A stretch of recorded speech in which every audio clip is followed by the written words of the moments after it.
And the question before you, Doug, would you give Nick Chubb a long-term, big-time contract?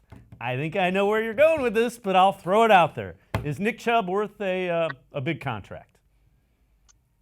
So my answer is no, but that kind of actually maybe. And in the end, what my answer really is it's not definitely, because it's not a question about Nick Chubb. It's a question about, and as we know, how much running backs are worth in the NFL. And the idea for the Browns is not to, there's a difference between gathering great players and putting a team together. And this is not a debate about how good Nick Chubb is. Of course he's good. The question is, when you have a certain amount of resources, when you have a salary cap, when you have how much value certain positions bring to you, and we can see what is coming with the Browns, with Baker Mayfield and Myles Garrett and Denzel Ward and the young players that they have on this roster, there are going to be tough decisions. And if you thought it was a tough decision whether to sign Joe Schobert or not, get ready, because this is what good teams deal with. And hopefully the Browns will be a good team on the field and not just a good collection of players as they deal with this stuff. But I just don't think your answer, it's very hard for it to just be a blanket yes, because Nick Chubb, roughly, I think his average contract right now is a second-round pick. He's like 36th highest-paid running back in the league, right? Who would you rather have right now for the 2020 season, Nick Chubb or Ezekiel Elliott?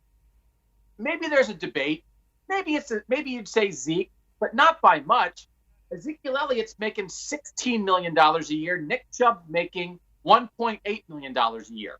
If you automatically give Nick Chubb a huge contract, you're creating that kind of debate. So it's not really just about Nick Chubb. It's about the next Nick Chubb you might be able to draft to replace him, to better allocate your resources.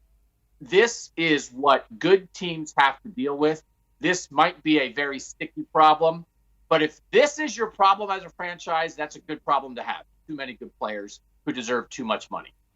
Yeah, it's one the Browns haven't had to deal with really since they've come back in '99. But I will say this. Again, Nick Chubb only under contract for 4 years. Don't have that fifth-year option because he was not a first-round draft pick. I would extend him, and I would extend him at a decent, I'd give him top 10, top 5 running back money. And the reason I would is because in this particular offense, the way the Browns want to play football, if you do not have an elite running back, you're always going to be going out trying to find one. Can you do that?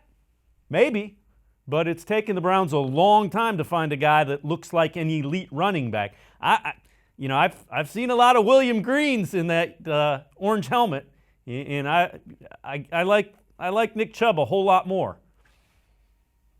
I think part of the decision here is, and let me pull a straw man into the debate here, is it's easy to say, do you sign Nick Chubb? It's harder to say, would you rather sign Nick Chubb or this player? Because that really is what the discussion is in the end, right? Because it's not like if they don't sign Nick Chubb, they're just going to put the money in their pocket, right? They're going to give it to somebody else. So I don't know specifically what this might come down to, but what if it came down to Nick Chubb or Denzel Ward? What if it came down to Nick Chubb or finding a way to keep Odell? And maybe you'd say Nick Chubb in each of those circumstances. But what I'm telling you is these are the type of hard decisions they're going to have to make. And the discussion is, yes, I understand what you're saying. We know how good Nick Chubb is, but the 49ers got to the Super Bowl last year with, people are talking about, people are giving up on Raheem Mostert, and he was a Brown one time. And it's like, yeah, he was on like 6 NFL teams, and he never really did anything. And then he got in a good team with an offensive line, and he looked good. If you have a good line, right, they just spent money on an offensive line. You have to pay Jack Conklin. You're going to have to pay Jedrick Wills if he's good down the line. You got to pay. They just gave JT Treader a contract. Part of it is, too, would you rather pay the line or the running back? Because they just invested a lot in the offensive line. And in the end, when you're good and guys start getting older, you can't keep everything. And so part of the question is, for a good offense, and this is what people have dealt with in the NFL, what is it more about when you have a good running game? How much is it about the individual skill of the back? How much is it about an effective scheme that sets up the run and the opportunity to succeed there? How much is it about the offensive line? How much is it about the quarterback who allows you to take focus off the run game?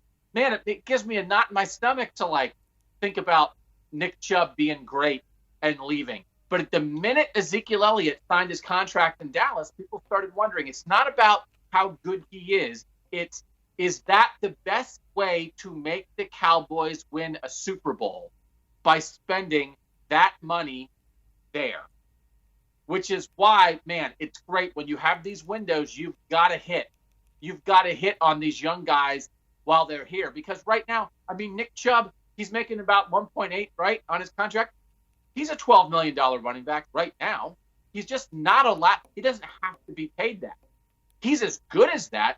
You're getting a $10 million extra right now to spend elsewhere. It's why you got to win early with these guys.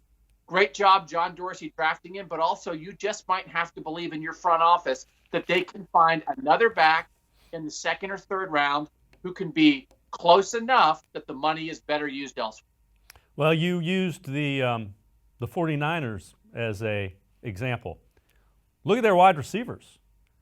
For that matter, look at the Kansas City Chiefs wide receivers. Some late round picks. Now you do have the key to both of those, the two teams in the Super Bowl, both of them had elite tight ends in George Kittle and Travis Kelce, which tells you why the Browns went out and spent on Austin Hooper.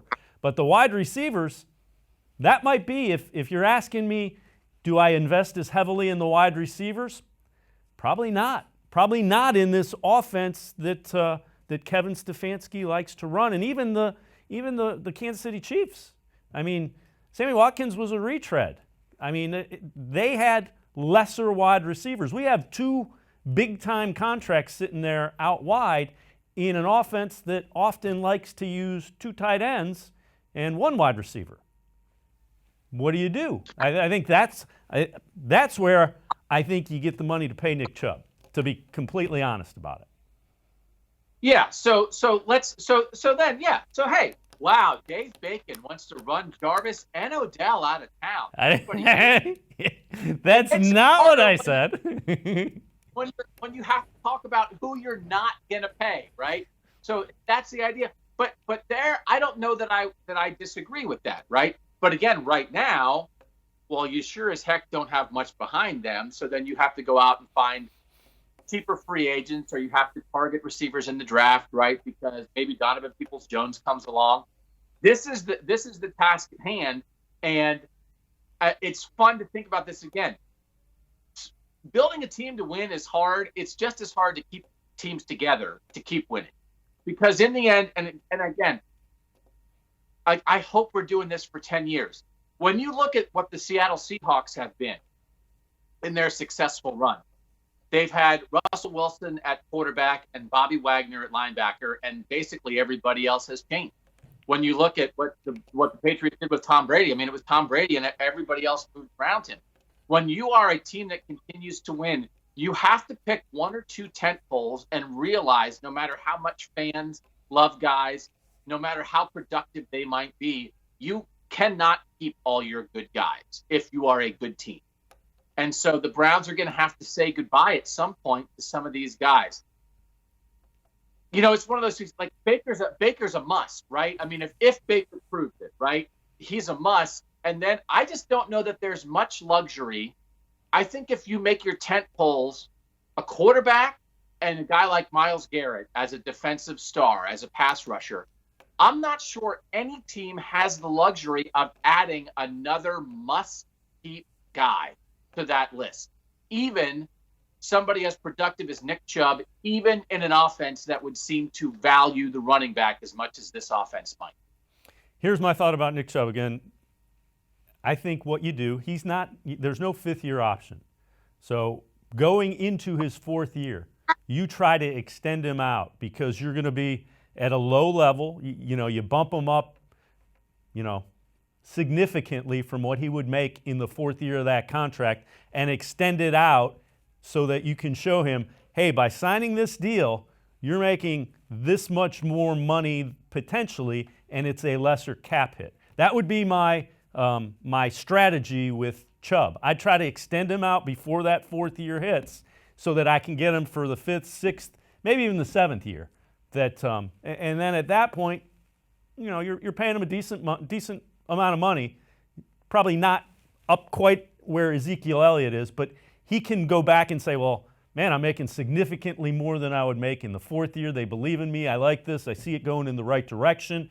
This is a guy that has averaged 5 yards carry for every carry he's had in 2 years of the NFL. A guy who was over 1,000 yards his rookie year. They gave him the ball in a meaningless game, and he went under 1,000. A guy that never complained when the offense was psychotic at times and didn't give him the ball last year because there was no feel.